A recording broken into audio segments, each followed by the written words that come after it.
training is kind of like security software. It helps if you have it before you need it, not after you need it.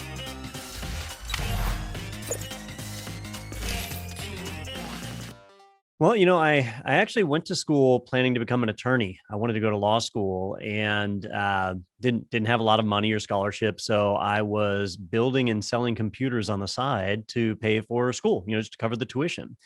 And it was my senior year in college that I decided that I didn't want to be an attorney and I wanted to be in IT instead. I was having so much fun doing this thing on the side that I decided I wanted to make a career out of it.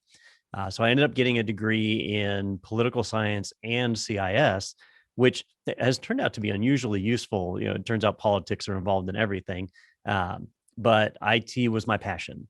And so I got out in the industry. And when I first got started, I didn't have my CIS degree yet. So I wanted to get into IT and I needed to find a way to do that. And I learned about certifications, an easy way to demonstrate knowledge you already had, to validate your skills, to get your resume noticed, to get a job.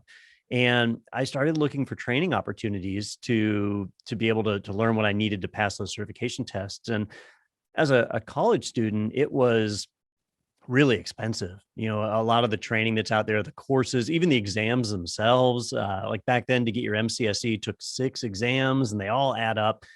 So it ends up being expensive. And that's something that stuck with me over the years. I did get my certifications and I went out and worked in the field. I was a field engineer for several years, traveled a lot, and kind of stumbled into teaching not too far into that career. So I was learning a lot of amazing things out in the field, and I found where I could share those real world experiences with people. And they found a lot of value in it. Reading a textbook is one thing, but hearing a real life story really teaches you something.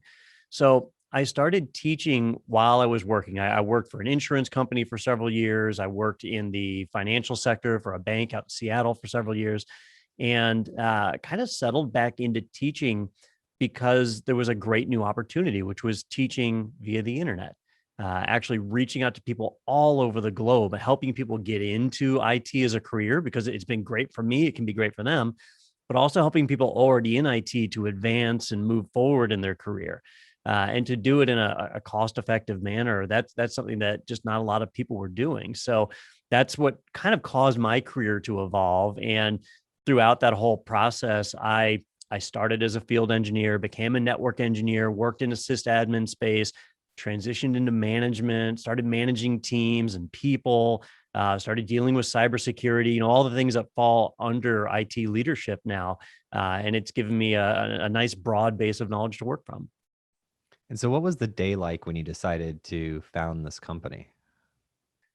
At the time, I was working for an insurance company, and my business partner, Tim, he ran a brick and mortar in-person training organization, so classroom training. And we were talking about the amount of sales calls that our salespeople would make. And that a good salesperson, somebody who was really dedicated and a hard worker, would make 100 calls or talk to 100 different people in a day. And if they sold even one, then that was a great day for them. That because training was expensive, so it was a good sales day for them. But we were talking about it, and I said, "What happens to the other 99 people? Did the other 99 people just say, nah, IT stinks, I don't want to be in it?" And so we started breaking it down. And we were like, all right, well, for some people, it's too expensive. Actually, a lot of people. For some people, no, they don't want to get into IT. For other people, they just didn't have the time. They couldn't take 5 days out of their work week to go and do 8 hours a day of training or whatever that was. They had a family. They had 2 jobs. Some people just didn't have the confidence. They didn't think they could do it, and they weren't ready for that commitment. But the majority of them were people who did want to get into IT. There was just some kind of barrier to it. And so we had a very frank conversation about it. We were thinking, what can we do to remove those barriers, remove those obstacles, make it where these people could get into IT? What would be the perfect world? What's the best of what we do right now, but ways that we can make it affordable, convenient, easy? And it started out as what seemed like an insurmountable task. But when we started looking at the individual pieces, we said, I think we can do this. I think we can make the training product that we wish we had when we got started. The training product that help people actually get into IT, be successful, be more successful at what they're already doing. It just takes a little ingenuity, creativity, and a willingness to take a risk. And so we decided to take that risk. Was it just smooth sailing the whole way? No. In fact, the early years were really hard because for me, I had worked in the field. I have a great technology skill set. I've done the work, I've done the leadership. So in the technology space, I'm very talented, but I don't know anything about studio lighting, cameras. I was just telling a story earlier today to somebody, our first 4K camera that we bought. So this would have been 7 years ago. We paid, I think it was like $5,000 for this camera, which was a lot of money for us at the time. You're a startup, you're scrappy, but we buy this camera because we knew we wanted the best video. And there were switches on the thing that we had no idea what they meant. There'd be some term written on the switch with an on and off. And you looked in the manual and it would just have that same term again. It would say, if you flip the switch, it turns it on. Flip the switch again, it turns it off. Well, that doesn't teach us anything. And so we recognized real early that there was a lot we didn't know. But we didn't know what we didn't know. And so it came down to a challenge for us finding the right people. And it took about 2 years. Right away, we had great talent on camera. So our edutainers, our people that actually do the training, we already knew who we wanted for that. We'd line them up and we started creating content. But all the things that goes on behind the scenes, you run a podcast, that there's the work you do, that is what most of the listeners hear. But behind the scenes, there's a production team, there's editors, there's marketing, there's a whole world that's super important. And it's hard to find the right people for those positions. Oh, it absolutely is. It's the leadership poster you see where it's like the tip of the iceberg. The conversation's the tip of the iceberg. Everything else, there's like I said, there's about just under 15 people that make this whole thing happen. It's a lot.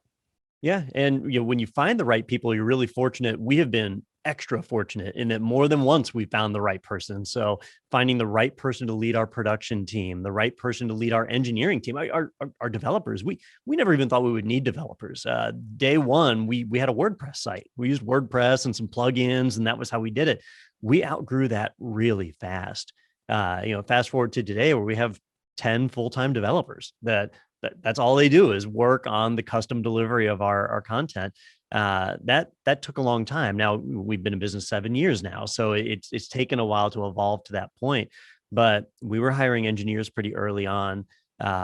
Salespeople, we a little bit naive in the beginning. We didn't think we necessarily needed salespeople. That web CEO or SEO would lead people to find our site and purchase, and that worked. Yeah. But once you start bringing in sales and marketing, those numbers start to go up a lot faster. And so that made a big difference.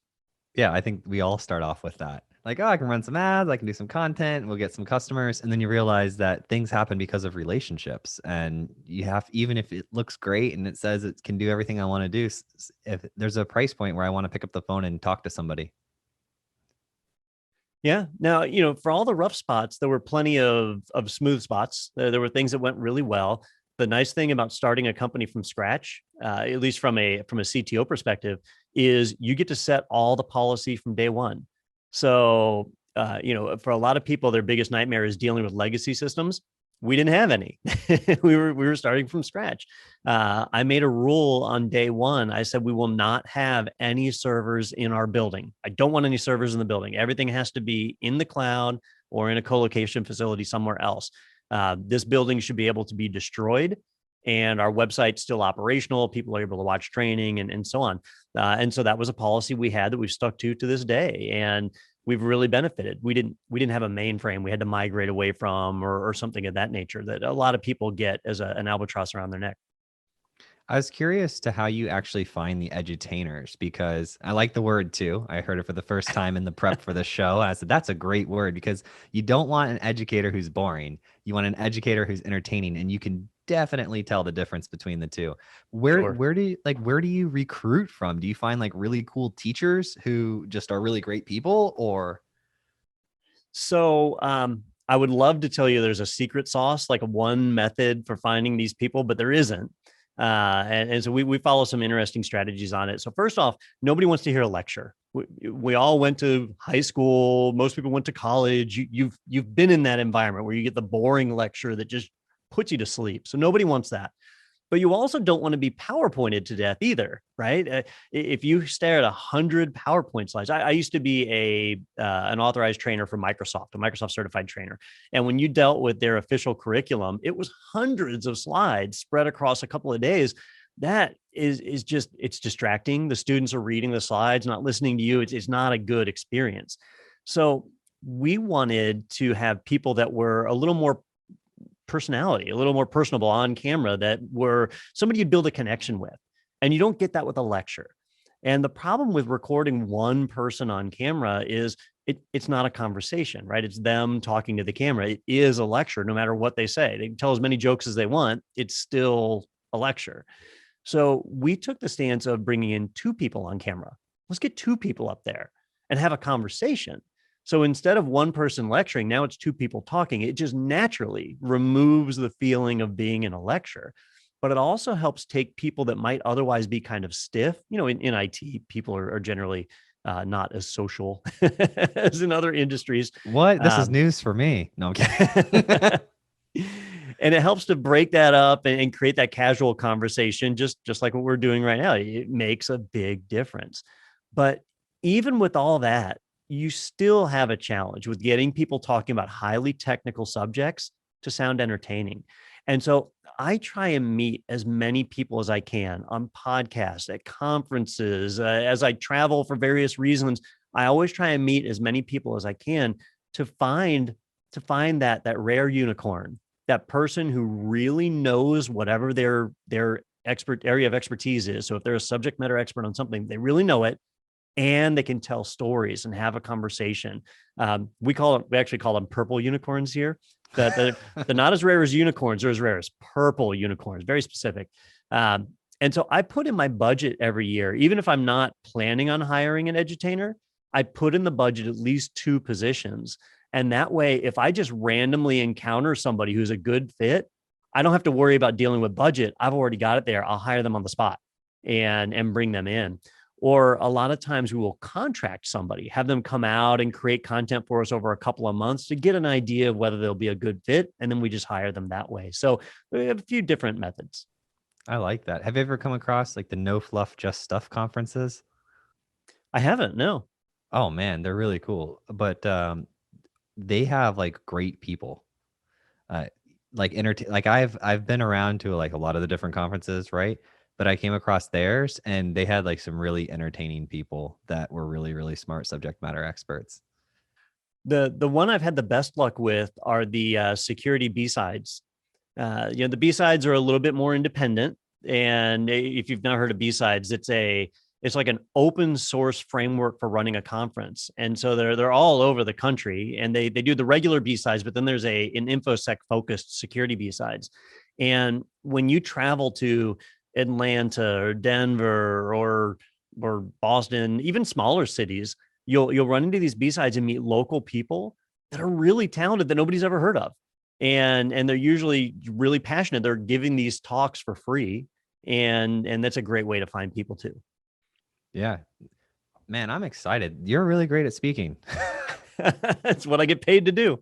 And you got the microphone and the lighting. I mean, I'm spoiled right now on this podcast. This is great. So like with some of the questions I had, like as an entrepreneur and thinking about, I, of course, knew your product. I'd seen some of your people at conferences. They were doing interviews. I don't think you guys do some fun stuff, right? Is that true? We do a lot of different things. When I go to a conference, to me, a conference is a chance to learn about what's new, to find new products, things I might not have heard. So I really enjoy, the talks are all right, but I really enjoy going to the vendor booths and talking to the other people. And it's really something I've missed with the pandemic shutting these conferences down. But a few years back, actually probably 5 or 6 years ago, we had the idea of taking our camera crew and our microphones and actually doing interviews out on the floor of the conferences. And so that led to some neat, interesting content for people that, maybe you weren't able to go to the conference, but here's a chance for you to explore some of the stuff that's out there. And I get to act as our our viewers representative, I guess, ask the questions that they might ask because I'm the one who's actually there. So kind of extend that experience out to them. But even inside of ITProTV, we don't just do certification training. We also we have our TechNado podcast that's been going on for a long time. I think we just did our 203rd episode. So that one's been going really well. Spell that for us so we can give a shout out for it. Oh, sure. TechNado is TECHNADO. And we have technado.com, but our fun domain is techna.do. Oh, man. And what's the topics that you discuss on that podcast? So what we normally do is we have our first segment is we have some kind of guest. And so there'll be a guest from any number of technology companies that are out there, and they'll either talk about some new product they've created or some industry trend that they're aware of. And so we'll talk about that. We do a little interview around it. And the second half of the podcast is tech news. So we'll take, just breaking topics in cloud, sysadmin, Linux, Windows, whatever, cybersecurity. We almost always have at least 3 cybersecurity articles that we discuss. And then there's usually one kind of goofy or fun article at the end. Do you host the podcast? Are you the host? So the title, the full title is actually TechNado with Don Pezet. I'm on it as the technology expert, and then Peter Van Rysdam acts as the host. So he does the open and the close and all that.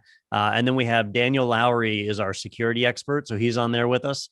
So the 3 of us are always on, and then we have kind of rotating guests. Oh, that is so cool. I love it. I love it. All right. So we'll definitely promote that. And I'm going to take a listen. I think you just got a new subscriber because I think that'd be really interesting to listen to.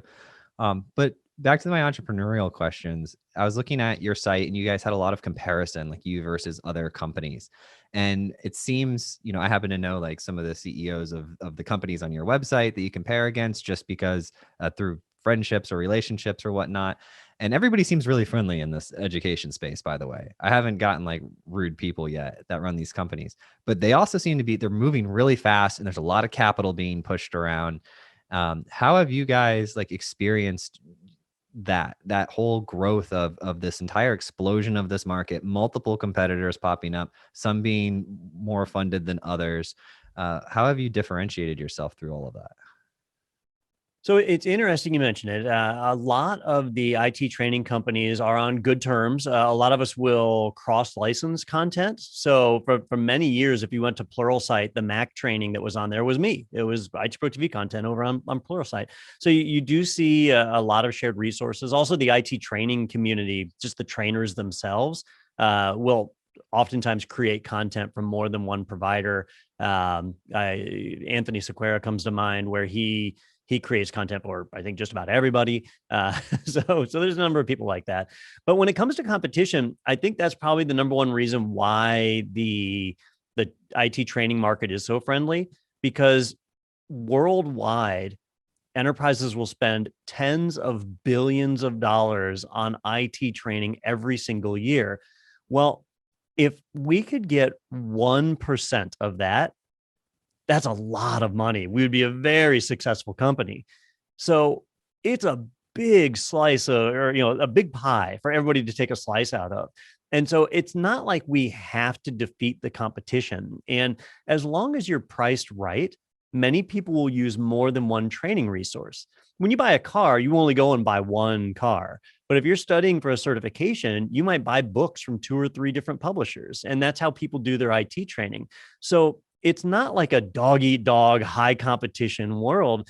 There's plenty of room in the market. And I think it makes things really civil, and it gives people a chance to innovate a little bit. Our biggest innovation was trying to make things a little more casual, a little more friendly, have a conversation, but still cover the topics. Keep things in 20-minute episodes, a little bit longer than the micro learning you see on some sites and a little bit shorter than the lecture learning you see other places. Not trying to be right for everybody, but trying to be right for a particular demographic that wasn't being served. So that's what we've done. That's been our approach. Other companies focus maybe just on business and not on consumer clients. Others focus just on consumer or not business. Some focus on an individual technology like just Linux, versus us where we cover a lot. So everybody has a different way to specialize, and there's enough room for that. Do you guys get into like the leadership and management training at all? We've dabbled in it for a little while. We had worked on a product called BizProTV that we were working on launching, but there just wasn't a lot of traction there. And the main reason, if I had to theorize why there wasn't a lot, it's that leadership is actually a somewhat generic skill. The way that you lead people is actually the same in most industries. And there's little variations of the actual application. Once you get into like service management, that's where things really get different. But on the leadership side, listening to people is a skill that's necessary in every industry. So while it was something that we easily could have gotten into, there is a lot of competition there. There's a lot of big names that are really well known in the industry, and we felt, let's let those experts do what they do. Oh, it's super hard. I'll tell you that. Yeah, when you take, and I've got a stack of books back here on my desk, like Simon Sinek and other people. Some of them are really useful, like 5 Dysfunctions of a Team. That book really applies to anybody that deals with teams and is really useful inside of the IT world. There's very few true IT leadership books, in my opinion, and there's was it Project Phoenix and a couple others like that you hear people talk about. But by and large, I think for those books to be successful, they need to have a broader audience. Yeah. Have you ever written a book? No, I've thought about it, but it's a huge amount of effort and dedication. And as I don't think of myself as a business person because, my business partner, Tim, he usually handles the majority of that side. But as a founder of a business, I'm responsible for a lot of people. And so my extra time is usually dedicated to making sure everybody's happy where they're at and they have the resources they need. And so I just have not been able to allocate time for something like that. Oh, I love it. You're spending time with your people. You have to, especially with the pandemic, where you've got people are remote now. That I prided myself as the company grew that when we hit about 60 or 65 people, I knew everyone's name and everyone's spouse's name. And in many cases, I knew their children's names too. And that was important to me because we're a family. We built this company together. We're growing this company together. You need to know your people and listen to them to be able to hear their concerns and make sure that you're making adjustments while you can. You never want to lose employees because they were unhappy and you didn't even realize they were unhappy. And it was something you could have prevented. Now, obviously, we've grown significantly larger. We have over 200 people. And with the pandemic, people are remote. There have been people hired in the company that I haven't even met yet. And that stings a little bit. I wish it wasn't like that. I wish I had a chance to reach out and meet as many of these people as I can. So that's an effort that I actually dedicate time each week to doing, is reaching out and talking to as many people as I can. Was that like your growth due to the merger with ACI? A big part of it, yes. Yep. So we were at about 75 employees when the merger happened, and ACI was at about 100 employees at the time. And then once we came together, we did a rapid spurt of growth. Sometimes when companies merge, they eliminate positions, but here it was a huge opportunity. So we ended up hiring 30 to 40 people right after the acquisition and just rapidly growing. And for me, as the CTO of ACI Learning, I'm responsible for the technology. Well, I knew the needs of all of the ITProTV personnel, but with ACI Learning and the extra people that are in the UK or in some of the other locations here in the US, I didn't know their needs and I didn't know the people. So I had to reach out and talk to them and communicate. It's one of the reasons why communication is such an important skill for people in technology, even though a lot of people ignore it or hate Toastmasters and other things where you learn about how to talk and communicate, but it's so important because you need to understand people's needs. And I'll give you a great example.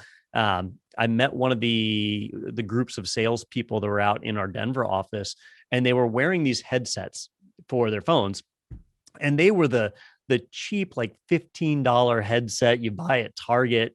And hey, that's fine if you're 12 years old and you're going on a road trip. But if your job is to use this headset 8 hours a day, 5 days a week, you need to splurge a little bit. You need that $200 Jabra headset that other people might balk at, but this is a tool of your job and it's technology that provides it. You got to understand your people's need.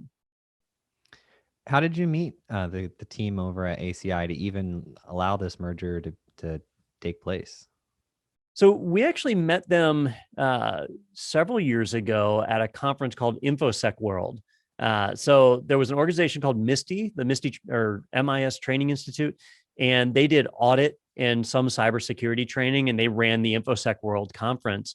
And there was another organization called LeaderQuest that did classroom training. And if I remember the whole story right, LeaderQuest acquired MISTI and became ACI Learning. You know, it's companies change hands quite a bit these days. And so we had actually known them for several years under different names. And it was all just operating in the same world. When they were doing a conference, we asked if we could come out and shoot video out there. And they said they'd love for us to come and shoot video. And so, we got out there and helped out, provided them all the video that we shot. It was a kind of a win-win for both organizations. And so we recognized pretty early on that as separate companies, we played well together. I bet we could play even better if we were one company. And that's where we are now. And it's really been an exciting ride. That's amazing. I love it. I love when the cultures match and everything comes together. And I was reading the site too, and I saw like MISTI and LeaderQuest and ACI, and then ITProTV, like all coming together. There was a blog post about them all coming together, and I was like, oh, there you go. You get some people working together, and then now you can create an even larger change faster. Absolutely. And we've started expanding into different areas. So we've always, with ITProTV, we always focused on sysadmins and technology. Well, now we're expanding out a little bit more to cover things like the audit space and more focus in cybersecurity. You could still say that's kind of sysadmin world if you think of blue teams. But we're also looking at healthcare professionals and just general skills, things like communication skills that in the past we didn't really dabble in, but now that we've got a larger market, we can, and larger resources. What do you think the future is? Like when you imagine like what it's going to be like e-learning in 10 years, you obviously had some intelligence and a vision for it because you got in early, right, in your career. But what do you think 10 years forward is going to look like? It's interesting because in my opinion, the best learning experience you can have is being in a physical classroom with a teacher right there. A one-on-one tutor is even better. Like that's really the true best way to learn something. You ask whatever questions, you move at the right pace for that one student. But that's hard to recreate. It's hard to recreate in a large class. Like I remember when I was in college, there were a few courses that might have 300 or 400 students in there. There was no way the teacher even knew your name, better yet, understood how well you were doing in the course. So, that's not something that scales well. And when you do recorded training, how do people ask questions? What do they do if they get confused, right? And so when we built up ITProTV, our real vision was, let's try and recreate the best things in the classroom into online. And so we looked for features that would provide that. So streaming video pre-recorded, that was for scalability, right? We need to be able to scale to handle thousands, hundreds of thousands of people in time zones all around the world. Once we had that licked, it was then how do we bring all this other experience into play without breaking the scalability? So things like virtual labs, so you can get hands-on experience, or a Q&A forum, so you can ask questions to the trainer, even though you might be watching a video that was filmed 6 months ago, that you can still send a question to that edutainer. They'll see it and they'll answer. You still build that connection with that person. Doing outreach at conferences to be able to physically get out into the geographies where these people are and meet them. That was all stuff that helped to recreate that classroom experience, but in our online format. So that was a big part of the vision that led us up to where we are now. But looking at it going forward, I think there were a lot of people that were hesitant to do online training in the past, that they grew up doing in-person training, that they paid for in-person training for years, and they just didn't want to go online. Well, with the pandemic, they were forced to do online training, if they did training at all. Otherwise, they're learning what it's like not to be trained. So that's a whole different lesson. But these are people learning that the online experience is not bad. In a lot of ways, it can be just as good as an in-person experience.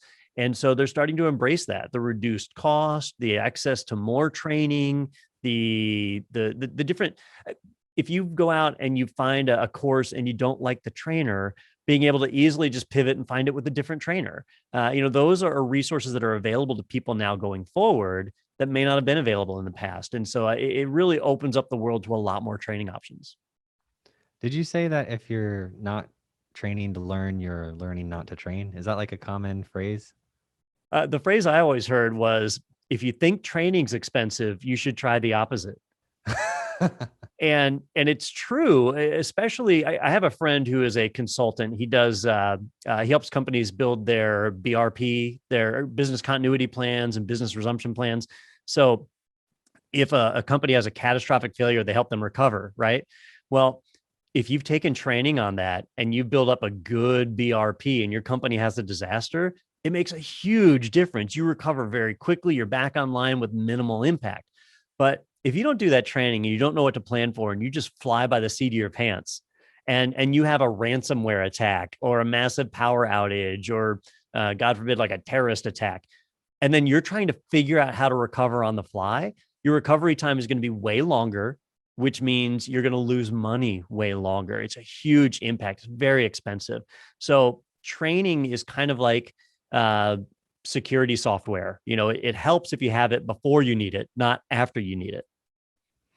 If you could, I'm going to ask you a leadership question about like leadership training programs, like because you make training programs all day and you're a leader and you're an entrepreneur and you've been through all of the difficulties of building a successful business.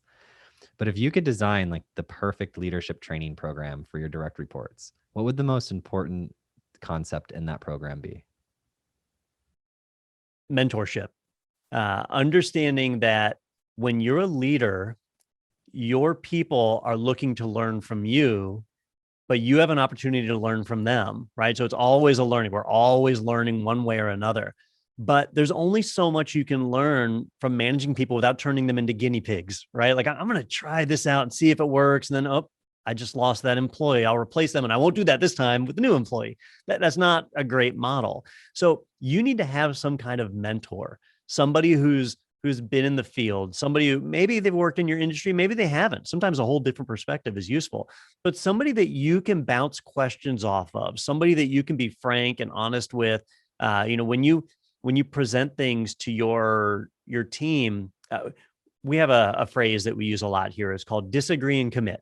So when we have a leadership meeting, it's rare that we make a unanimous decision, right? So there's always going to be at least one person who has a different opinion or disagrees with something, but we all have that one tenet: disagree and commit. We might disagree, but we're going to commit and go forward with it. And so if you're that person who disagreed, but you've got to move forward, you have to have a way to present that and be able to communicate that to your team that maintains a nice, stable, one stance from leadership. You've got to be that person. You have to lead with confidence. Meanwhile, you might have a ton of doubt in your mind, but you can't let that out, right? You've got to be able to lead with confidence. But with a mentor, that's a person who you can voice your doubts to, who you can share your concerns, your weaknesses, kind of focus on that and become a better person. I like that. That's good. That's good. Has your role changed much going from, co-founder of ITProTV to CTO of ACI Learning? Has it changed a lot or no? It has, in good ways and in, I don't want to call them bad ways, but just difficult ways that make me nervous, I guess. With ITProTV, when we started, Tim and I, we have different skill sets. So I'm a technology guy. I understand technology, but I've also been a trainer for over 20 years. So I know how people learn, and I know how to take a technology topic and convert it into words that people understand to help them learn, right? So that's what I do. He knows how to run a business. He knows accounts receivable, accounts payable, and that side. So you put us together and we're a good team, right? So we cover the aspects that we need to lead a company. Well, it also meant that we both wore more hats than we should have, right? So in addition to being the head edutainer, the person building the roadmap and the training architecture for our organization, I was also the CTO and CISO and having to deal with all these different things that really should have been broken out into more people. But when you're a small company, when you're a startup, you don't have those resources. Everybody wears a lot of hats. So after the merger with ACI Learning, we really increased in size. So our company had 75 people, theirs had 100 people, both fairly small companies. But when you stick them together, now you're at 175. And then we hired 30 or 40 more people to jump over 200. Well, GDPR has that magic number, 250 employees. When you hit that number, there's a whole set of regulations that all kick in, and your life gets harder. So you've got to plan for that. So now we were at the right scale where I could split off some of those hats and entrust them to other people. Now, we've been fortunate to surround ourselves with great leaders here. And so I'm confident that each person that I've tasked with roles that I used to perform are going to do a phenomenal job. And I make sure that they have the resources to be successful. So those are things that make me nervous. Something that I had direct control over before that I've now handed off, I've delegated. And as a leader, that's a tricky spot. That's probably one of my biggest failures, was not delegating soon enough and recognizing that I needed to do it. We are better off now that I've delegated some of those things off. But it also means that I get to focus more on certain things. So my role as CTO is to make sure that our company has the right technology in place to be successful. And the way I phrase it is, I want to make sure that the employees have the right tools they need to be successful. I don't care what the tools are. I just want to make sure that the tools that make them successful. If an employee tells me I can work better if I'm on a Mac, I don't want to tell them, well, too bad, here's your Windows machine. I want to look at it and say, okay, what can we do to support Macs on our network? And what can we do to make sure they meet the regulations and requirements of the organization to provide that so this employee can be successful? And that's the way I approach every problem and try and make sure that we've got the right tools to be the best at what we do. Yeah, you mentioned a couple things about your culture, like, you could disagree and commit. What are some of the other culture items over there? So we have a number of things. It's really important that a company has values, that the employees know the values, and that everybody is kind of in line and working the same way. We've always said that it's important to work with honor, that you should, be accountable for the things that you do. Personally, I've got some individual things that I follow, rules that I have. It's really important to me that people are comfortable making mistakes. If you make people uncomfortable with making mistakes, if you're going to just read them the riot act when they make a mistake, when they have some kind of failure, then the next time they have a failure, they're likely not to tell you about it. And then you can kind of suffer and end up with challenges down the road. And so it's always an opportunity for people to learn. That in IT, we're always learning. Things are changing fast. Mistakes are going to happen. You need to be able to react to them. But a personal mantra that I have is simply make decisions. That you don't want to hem and haw. You don't want to delay. You don't want to continue gathering information and not making a decision. Indecision is in its way its own decision. So, make a decision, right or wrong, make one, move forward. By doing that, if you make the wrong decision, you'll probably have time to fix it. But if you delay too much, there does come a point where you've missed the amount of time you need to be able to fix a bad decision. You can't be right all the time. You're going to make mistakes, and you just need to be ready to accept it and move forward. So that's an important lesson that I've learned in the past and that I always try and impart on other people. You got me thinking there, because I've never thought about it from that perspective. Like, obviously you need, the concepts or the principles of making quick decisions. Pretty popular. They've been around for a while, but you just added a new layer to it for me, which is there's this opportunity window that's closing, and you can decision within that window. And so you can make multiple decisions, reverse them, change them, edit them, modify them. But that window eventually does close. It's like two things happening at once. I never thought of it like that.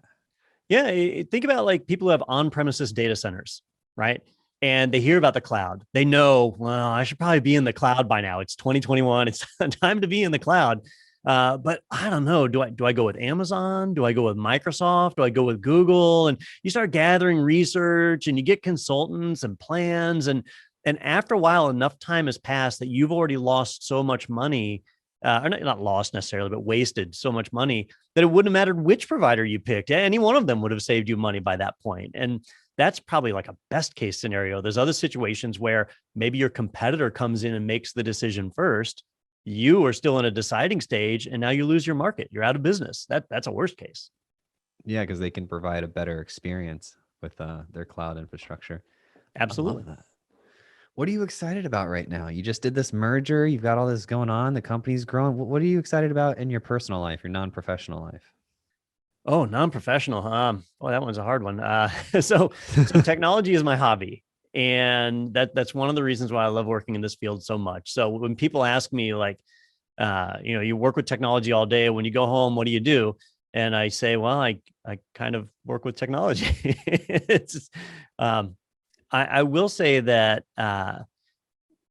right now, working with technology is a whole new thing that in the past, it was really hard for people to dabble in it as a hobby because a lot of times it required specialized hardware or it was expensive. You were lucky if you could buy old hardware that was used to be able to experiment with.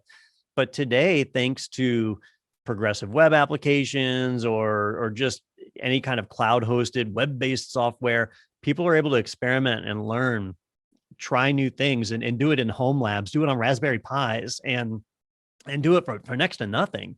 So really there's no limit. You can try just about. You want to learn Kubernetes? Great. You don't need a whole server farm. You can get 3 Raspberry Pis, 4, and stand them up, and now you've got a whole little farm you could experiment with. So that excites me. That makes me kind of jealous of people that are growing up and getting into IT right now. Do you have any other like of your family that's in IT as well?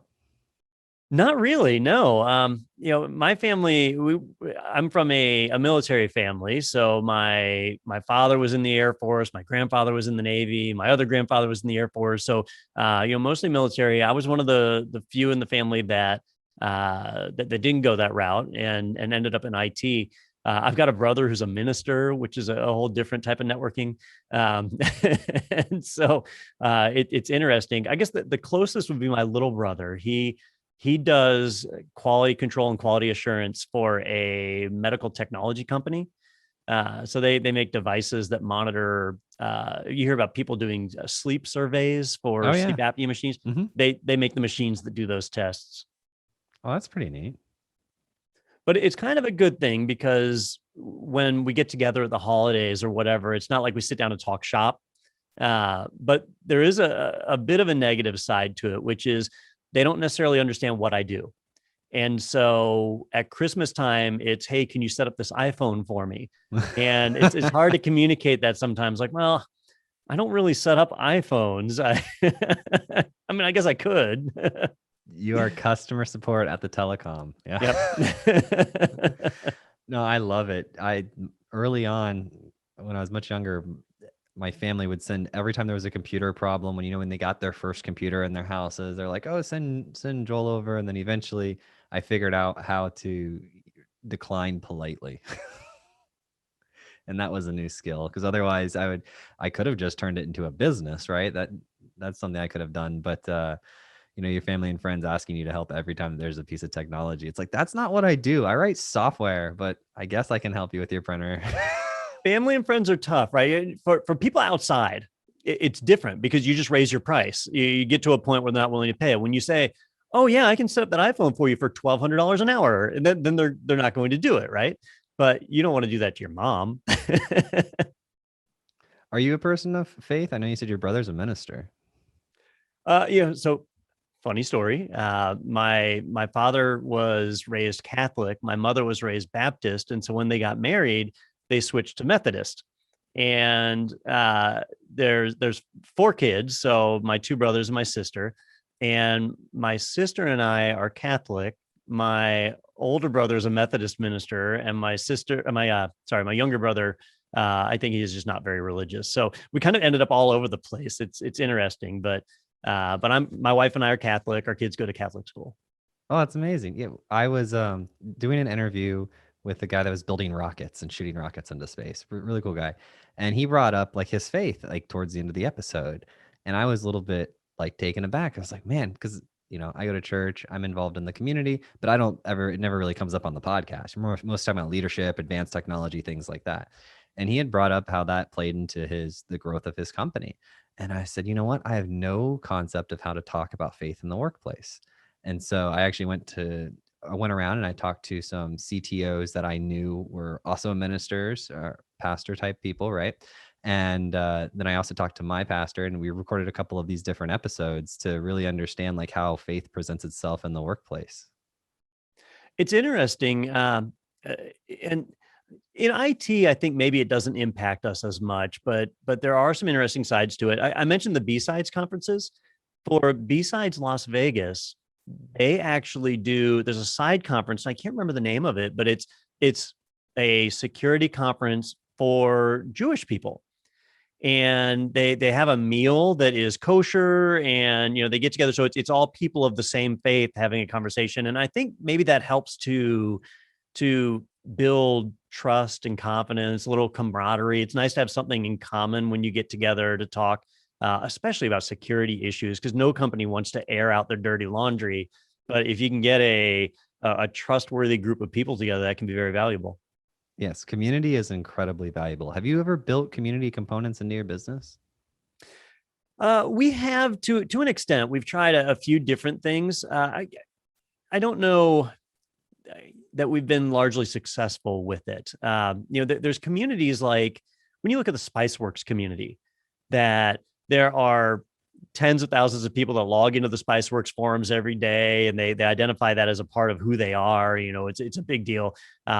We have worked hard to do that with several organizations. We actually did an ITProTV roadshow a few years ago, where we got one of those big like tour buses and drove all the way across the country on our way out to a conference that was in Vegas. We went up all the way up to Chicago and down, and we stopped at all these schools and places along the way where people were learning IT, and use it as a chance to kind of talk and get to know people, and treat them as individuals, not just some ARR subscription number, on a website. It was, here's a person I could shake their hand. It was great. I stay in communication with a lot of those people. A lot of people that have subscribed to ITProTV over the years have stayed in communication with all of us edutainers. It does build a bit of a community, but it's not like a formalized thing. And I really think there could be one. I love it. I love it. That sounds so cool. You guys got a tour bus and you went across the United States. That's amazing. Yeah, I mean, do you know how many listeners you're up to each week? Just over 70,000. So that's a lot of people. And you probably get emails and chats from people, but not even 1%. So, getting out and meeting people in person, that builds a fan for life. Oh man, it was so cool. So I hadn't done much public speaking at all. So I started the podcast, it got popular over a couple of years.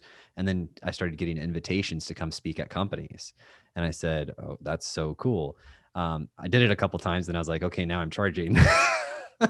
And then so from there, the cool thing was like getting to go out and meet these people, and then I get off stage, and then inevitably there would be like a line of people that like happen to listen to the podcast, and I'd get to meet them in person. Like, you are the type of people who are listening. We have the best listeners in the world. This is so cool. I did like 50 something cities, and then COVID happened, so and then it was just like stop. But going out there and getting to meet those people, and those really like, there's people I could text right now on my phone, and it's a cool thing. That was an interesting thing for all of our edutainers. So our edutainers, they're very good speakers, but they're just normal people. And they're normal people that you could walk up to and have a conversation with. And none of them think of themselves as famous or celebrities or whatever. But if I go to the airport with any one of them, or if we go to a conference, there's people that walk up and like, Daniel, I love your CEH show, or Don, you taught me VMware, or whatever. And it's eye-opening. I'm like, wow, I made a difference in this person's life, and I have no idea who they are. And so it's nice to be able to talk to them and learn their story and what they've been through. Oh, it feels, honestly, we take screenshots. So, a lot of the love comes to me directly because people will find me on LinkedIn or Twitter. So what I do is I take screenshots and I post it into our team Slack, because it's because of all of them on the team that this is even possible. And that feeling though of getting those, I have an album in my phone. It's called like Love or Favorites or something like that. But I just take screenshots and add to that album constantly. There's hundreds and hundreds and hundreds of these in there, because this content can go on forever, and people will find useful stuff. Have you ever gotten like recognized at like not at a conference or anything like that? Like maybe at like a wedding or like at a restaurant or something?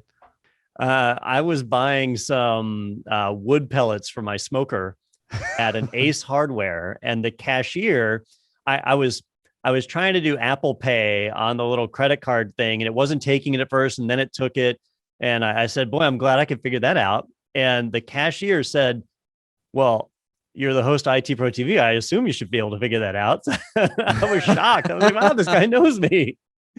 So we had a Oh, great that's amazing. conversation, and yep, it's interesting. Ronnie, one of our edutainers, he had a run in at a gas station where he was just pumping gas, and somebody came by and said, "Hey, I loved your Network Plus."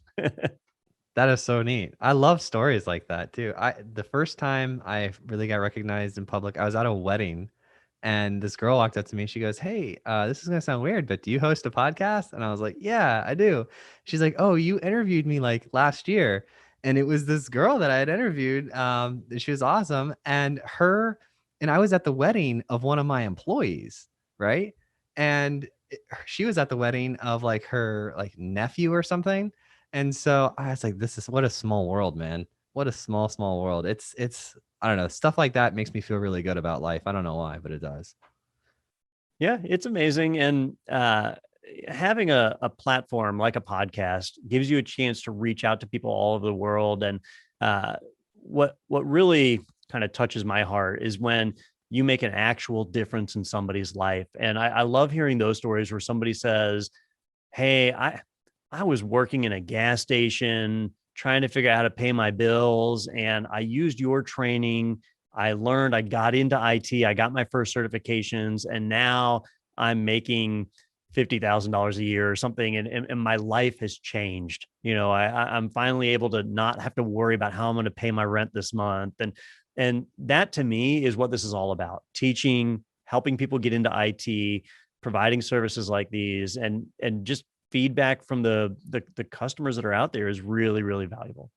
So you have that line of business, helping people like level up from maybe service industry into some IT if they want to.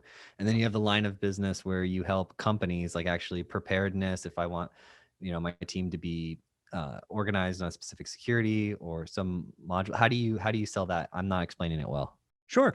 Uh, so you've probably heard of the Peter principle, that a lot of people will get promoted right up to the point where they're outside of their abilities and no longer capable to do their job. So imagine you're a network engineer and you know everything about networking. You've got your dynamic routing protocols are in place. You've got redundant links everywhere, automatic failover, like everything you could ask for, quality of services configured. Your network runs great. Well, now you get promoted and you're the CTO. Or, hey, we've now recognized that we need security people, so you're now the CISO. Well, all right, I mean, you know maybe the security side of networking, but what about the security side of Linux or Windows or these other areas? What about building a BRP? These are all skills that are outside of your skill set, and now you're responsible for it. You need to learn that, and you need to learn it fast. You need to have a resource that's able to teach you that. Or maybe it's not that you've already gotten promoted, but you want to be promoted. Hey, you're a network engineer. You've reached the pinnacle of your career, and now you're thinking, I'd like to get into management. I'd like to become a CTO, or I'd like to become a CIO, CISO, whatever it is. Well, you're probably missing some skills. There's probably something you need to be able to validate that you've got the skills to make you worthy of being in that position. And that's where training comes in. Now, that type of training is normally more fringe based. And when I say fringe based, I don't mean it's like weird. I just mean that there's not as many people in that role. So it's harder to find. Back in the classroom days, we used to put on courses for things like CISSP, and we'd only have 3 or 4 students that were ready for it. So we'd have to cancel the class. There just wasn't enough demand. But when you're doing online streaming all across the world, there's always demand. And so having access to a resource like ours, well, that makes it where you can jump in and take that higher end training, the stuff that's more managerial or higher skill level, train up to show you've got those skills, and then move into that position that you want to be in. I love it. I love what you guys are doing. I want to support you in any way possible. If people want to try out the product or learn more about it, how would they do that? The easiest way to learn is to go to our website at itpro.tv. You can sign up for a free subscription, and we have, I believe it's a little over 80 hours of free training that just anybody can watch. If you want to get like your CompTIA IT fundamentals certification, you can watch that entire show and then go and be exam ready. So it's a great way to just see the product and whether or not you like it. If you do like it, you can sign up for a subscription. We have subscriptions that start at a very reasonable price for our video. And then you can pay a little extra if you want to get virtual labs and practice exams and check that out. But we also have a number of free webinars. If you go to itpro.tv/webinars, you can see things that are coming up. We do at least 2 a month, and those are free of charge. We cover all sorts of topics. We bring in a lot of experts and cover interesting things. And we've got the TechNado podcast, which is also free. So lots of really cool things.